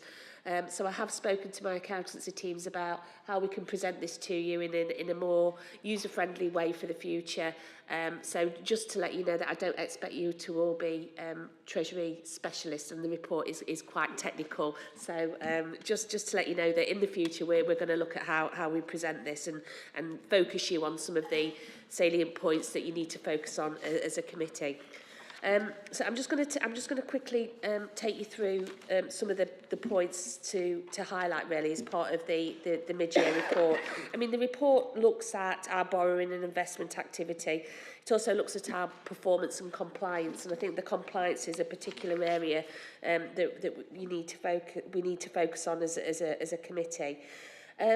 The forecast outturn summary as at the Q2, which is the mid-year at September, has shown that we are actually having to use some of our Treasury Management Reserve. We've had to use £3.2 million of the Treasury Management Reserve. We've got £3.5 million worth of reserve, and that's primarily because of the increase in interest rates which have been associated with our borrowing levels in the past. And we've budgeted for that, and that's within our plan. I think in terms of some of the big changes that we need to pull out, if you look at table 2 on page 4 of the report, you'll see there on the bottom table that our short-term borrowing has seen a movement of 56.4 million from the March 23 balance, which was 33.9 million, to over 90 million as at the 30th of September 2023. And I think that's a key point to raise with you all. That is predominantly due to the fact that we are moving into a borrowing position as a council. Our strategy has always been to internally finance our capital programme through our cash resources. Some members will know that in the summer we did have a significant cost for the local authority in terms of the a settlement for the Sinfin waste plant, which resulted in some significant borrowing for the council. So you can see there that some of the trends and activities for our short-term borrowing is increased. The strategy is to short-term borrow at the moment. Interest rates are too high to be able to do long-term investment, long-term borrowing. We would normally borrow over 40 years. That would be our standard. But you can see there that the risk is too great to lock ourselves into some long-term borrowing at this time, which is why the strategy is to short-term borrow. When the interest rates come to a satisfactory, stable position, then we'll find that we'll refinance some of these into some long-term borrowing, and that actually has been the advice of our investment partner through Arlene Close as well. So that's one of the areas that I just wanted to highlight for you. Also, you'll see that from this mid-year point, it's identified in 4.24 of the report. You can see that our investments have increased from the March 23 position to the September 23 position. And that's just a profiling issue. That's not because we are cash rich at this particular point. It just means that March levels for investments are quite low, and that's because of the profile of our council tax collections, in that they are front loaded to the first 10 months of the financial year. So there's been a significant change in that as well. If we go to page 8 of the report at table 5, just want to highlight to you some of the Treasury investment activities compared to the previous financial year.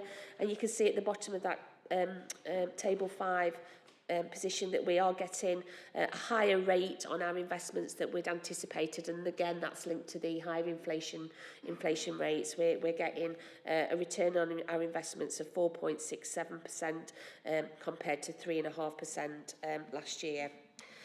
The investment table 6 identifies our investment benchmarking, and we benchmark against similar local authorities.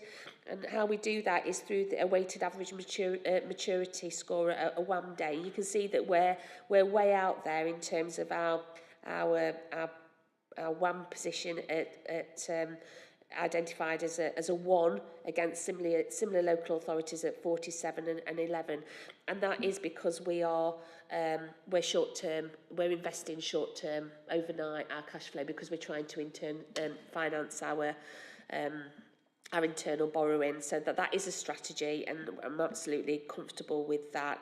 And you can see that our return actually is higher there in that table than we've got with other local authorities, and that's probably because those with the higher weighted average maturity rates have probably got longer term investments that aren't yielding as much monies.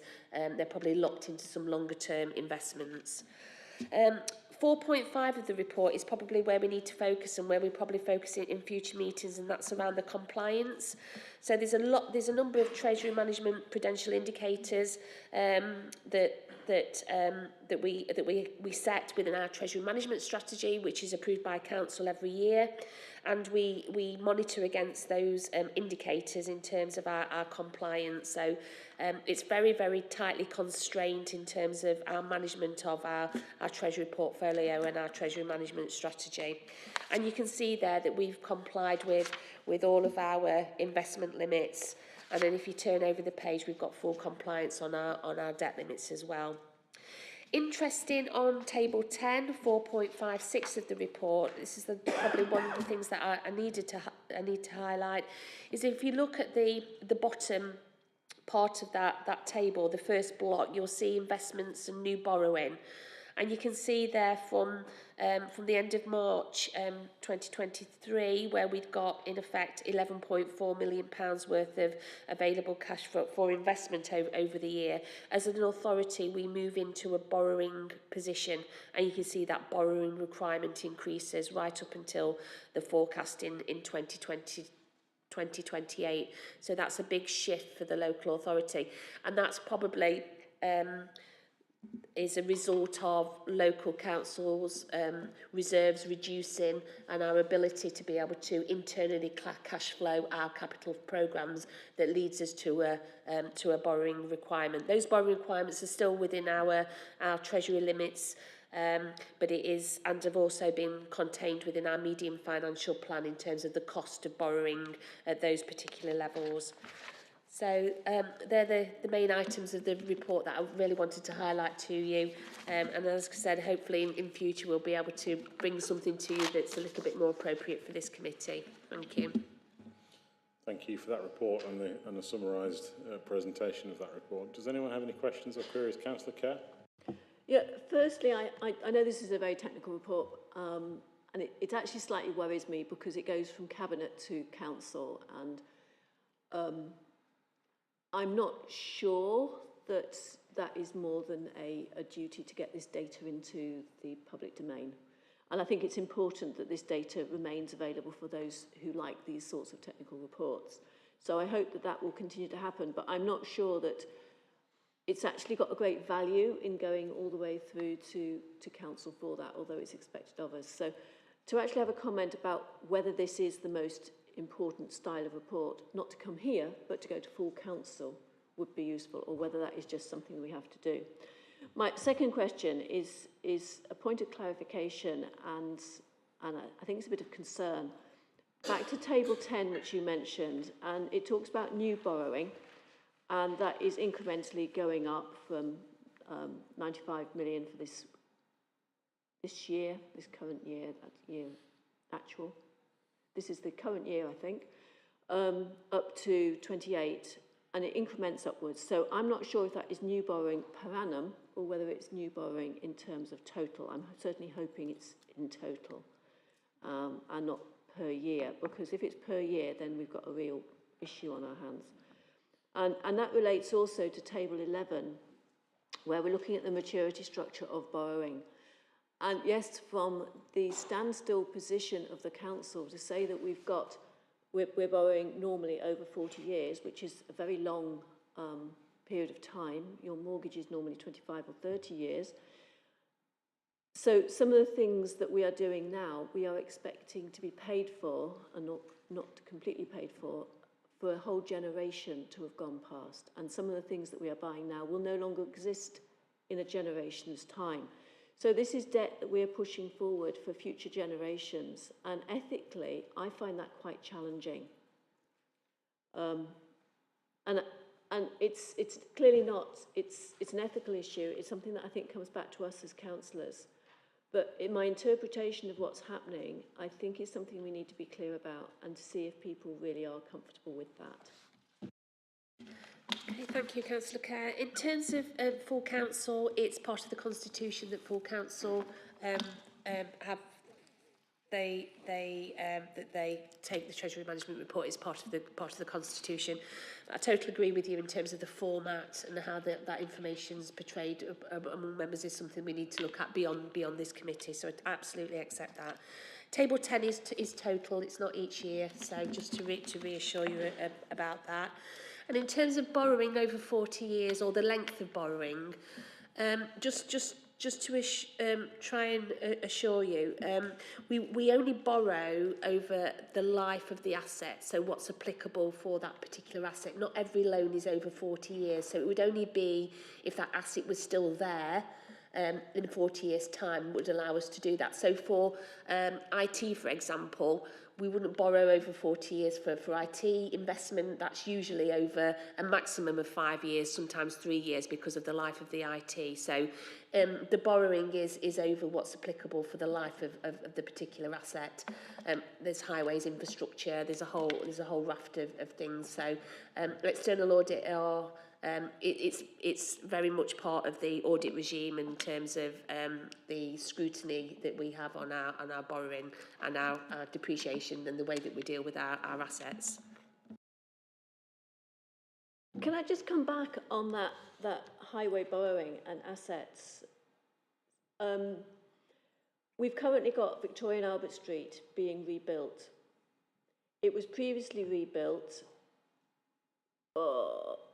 Well, I'm thinking it's been rebuilt twice since, it must be 10 years since it was the previous paving was put down, which is now being taken up. Prior to that, it was also done probably 10 years prior to that. Other people will have memories of walking through the city centre. It's only 30 years since we had buses going up and down St Peter Street. And it's been relayed twice since then, maybe it's 35 years. I think a lot of that was borrowed on 40 years and it's been replaced. So if we're talking about high profile investments in our city centre, and we've got, in this paper, we've got the chart showing the areas of capital investment. Highways and transport is there with, it hasn't got a table number, it's in paragraph 468. And we can see there that regeneration, some of which will probably be highways, some of it is there in highways as well. That spend is likely to be those sorts of things, and we shouldn't be borrowing over 40 years if we know that we're replacing and refreshing these things in 10, 15, maximum 20 years. And I don't think historically we've done that. So I really welcome your comment that we are going to spend within that time frame. But I think we need to really be aware about what we're doing and challenge those who are wanting to invest over what period they're actually designing an asset. Particularly at this time when we know that the assessments have been done on a national scale about the poor deal that upcoming generations are getting from earlier generations. Not all of the capital programme is borrowing. There's lots of other funding sources, particularly government grants that deal with that. So we don't borrow at those particular levels as been identified in the capital expenditure of the report. The work that's happening out there that you've alluded to, that is transforming cities. That's capital funding. What happened in terms of the financing of the infrastructure before that, I can't comment, Councillor Kerr, but obviously as Section 151 of the authority, you know, we minimise our borrowing as much as we can because of the implications that has for the future financial sustainability of the council. I think you can see, if you look at 4.73 of the report, you'll see there the proportion of our net borrowing costs as against our revenue stream, the financing costs as a percentage of our revenue budget, 22, 23, 3%, and that does rise up to 25, 26 of a planned 7%. Be interesting to see, to give committee some context as to how that compares to some of the local authorities. That's quite low. So we have absolutely managed our borrowing to a minimum. As I've said previously, we are only just moving into a borrowing position. We have always internally financed our resources through our cash flow and through our reserves. So absolutely is an area that we mustn't lose sight of, and we need to understand the implications that has for the future sustainability of the council. Thank you. Mr. Dolman.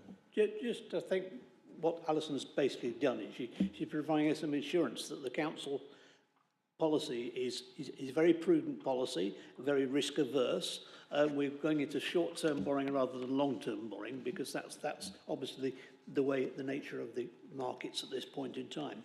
And there are plans ahead to borrow over a number of years. So the plans are in place. It's assuring us that the position is in place.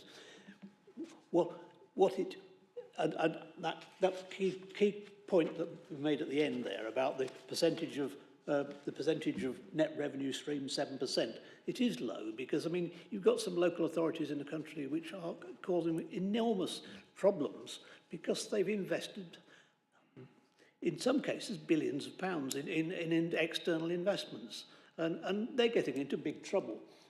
We're not going to be in that situation because we're not investing to investing to make a turn or anything else, because it isn't a prudent way of going forward. You can do it, but, you know, Alison maybe is a very good 151 officer, but I would suggest she's not perhaps the best person to invest in property or anything else. But no disrespect to Alison, but this is where local authorities can get into trouble. And this is what's happening to a number of local authorities around the country. They are getting into trouble because they have invested in things they shouldn't have been investing in.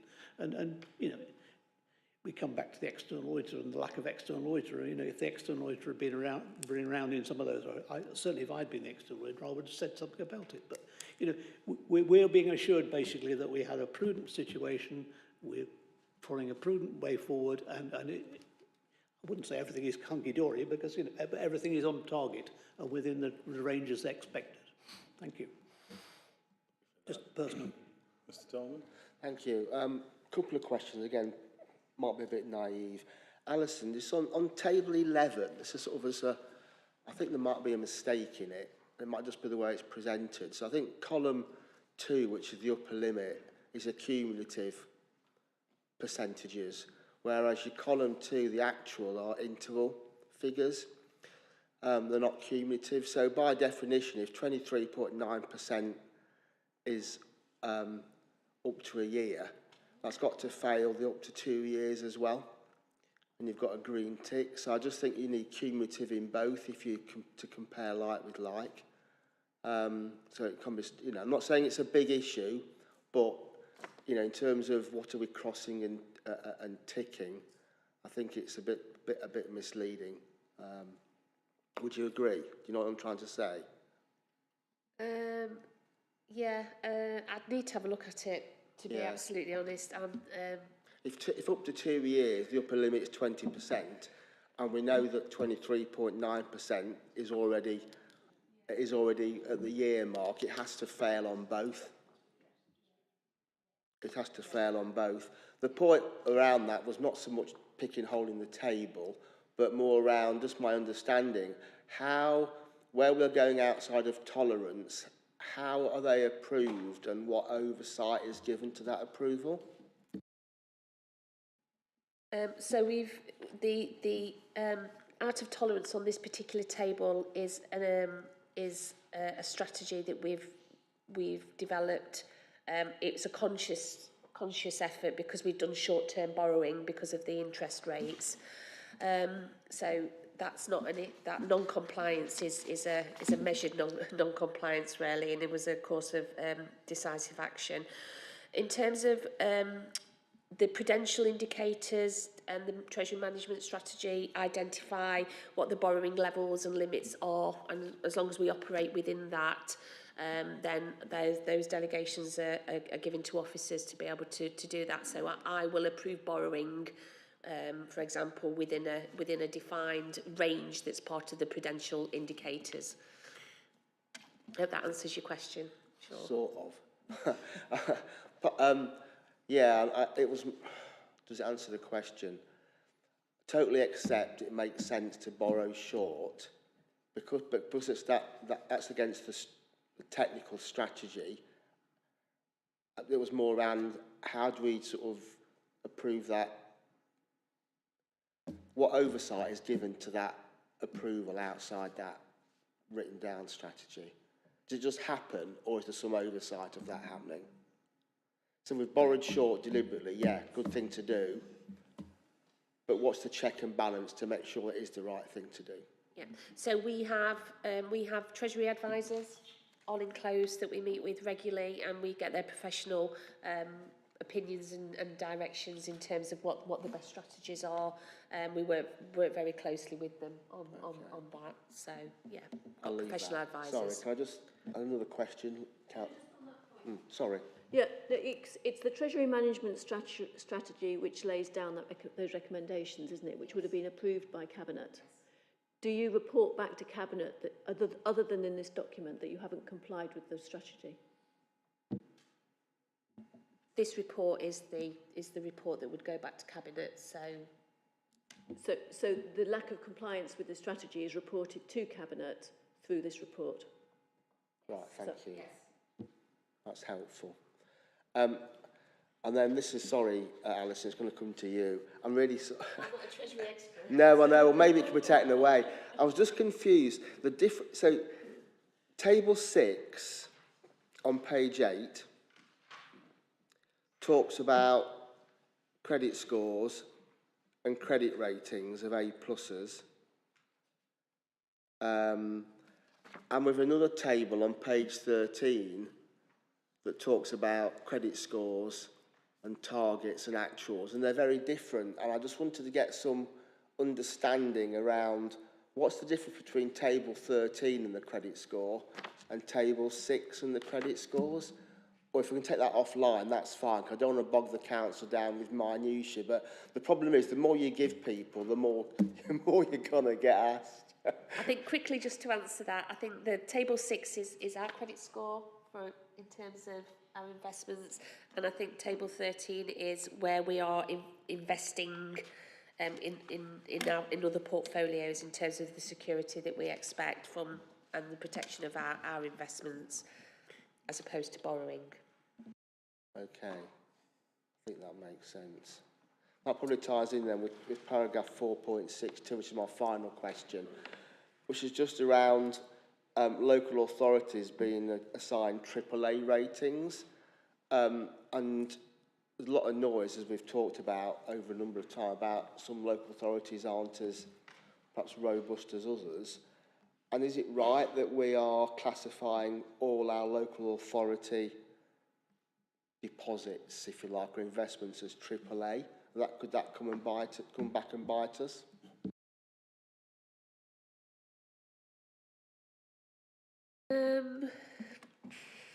We wouldn't invest in a local authority unless we wouldn't borrow to a local authority unless we've done some due diligence around their exposure to financial risk.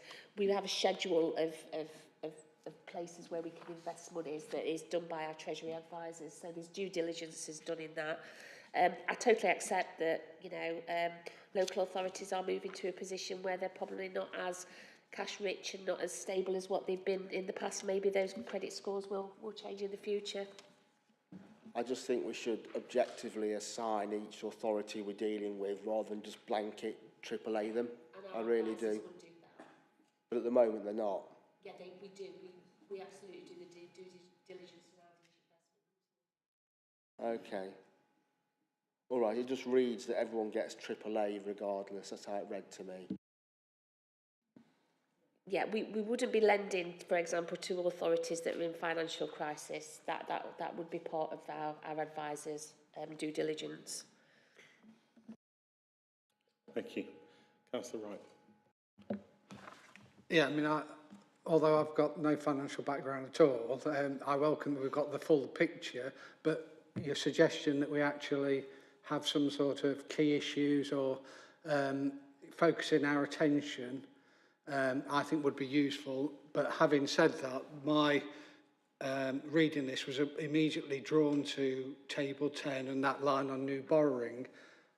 Not really the numbers, because I happen to think the council could potentially borrow more to fund things like social housing. So I'm not averse to the figures, but it really is, what does that, the issue for me is, what does all this mean? What does it relate to saying we're going to up to 290 million in a few years' time? It's really the detail that, that we've got a huge amount of information, whereas that probably one line is the key issue for this. And, in order to do our jobs, we need to know more what that means, in my view. So it's only a forecast to 2028, so it's just a snapshot at where we are now in terms of what the profiled expenditure looks like. That will change based on our reserves and our cash flow position as we move, and our future capital programme. So, I suppose just to give you some assurance that it is a snapshot, but based on the current finances that we've got and our capital programme, that's where we'd have to move to by 2028. But obviously we would do everything that we can within our treasury management policy to reduce the amount of borrowing that we have to do. But, you know, absolutely accepting as a council, we are moving into a borrowing position. And that's the key headline really from this report. Yeah, and I think that was the issue for me when you said it's a fundamental change in your approach. I'm assuming that the Cabinet will be fully aware and au fait and understand all the reasons and the implications behind that, but I'm not sure that the average council like myself would be aware, apart from reading that one line in that report. I think the bit that probably where it would become more prominent with councils is in terms of in the budget reports, when you look at some of the treasury management pressures that you'll see. So if you look at the budget report on some of the corporate pressures, you'll see that there's circa 2.5 then 3.5 million added into the revenue budget in order to pay for the borrowing that's identified in this report. So that's the sort of the full circle that you'll see the impact of what that borrowing means on the revenue budget. Thank you. Councillor Wilson. Thank you. So just basically, so we're borrowing more basically because our reserves have been depleted in recent years. Yes. Nice, quick question, quick response. That's what we like. Thank you. If there are no more questions or comments, then thank you for your attendance and participation. The meeting is closed.